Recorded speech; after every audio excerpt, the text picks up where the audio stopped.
Hey beautiful! Today we're going to be making these super light and fluffy banana and walnut muffins. In a medium-sized bowl, add in the flour.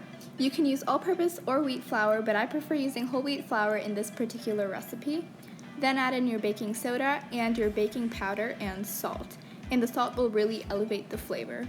Next, we're going to add the cinnamon and a little bit of nutmeg, which will give these muffins a lovely spice flavor, which is absolutely delicious. And then mix all these ingredients well and set aside for later.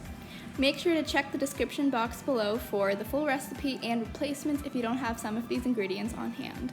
In a larger bowl, add in the bananas. This recipe is perfect for you if you have a few overripe bananas that you don't want to discard, and then mash them into a paste using a fork. You could also use a blender or a food processor to make the paste less lumpy. Once that's done, crack in the egg and then add in the sugar and then the butter. And the butter should be on the verge of melting, but it shouldn't be completely melted. Finally, add in some maple syrup, vanilla extract, and milk. And then mix all of these ingredients well until they're all well combined. And welcome to my channel. Make sure to subscribe if you haven't already because I make 2 new videos every single week.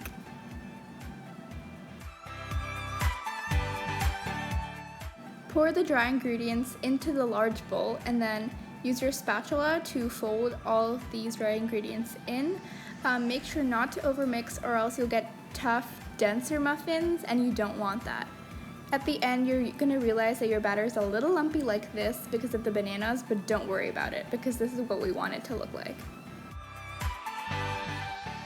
And then take your muffin pan and then place liners in each one of them. You could also grease them or use parchment paper.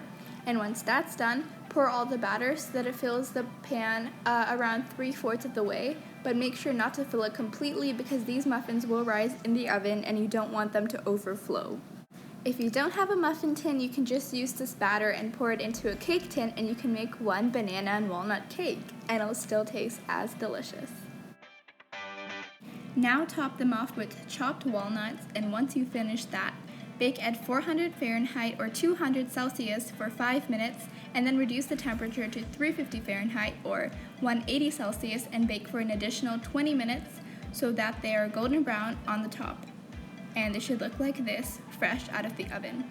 So wait for them to cool and then serve. I hope you enjoyed this recipe and I'll see you guys soon. Bye!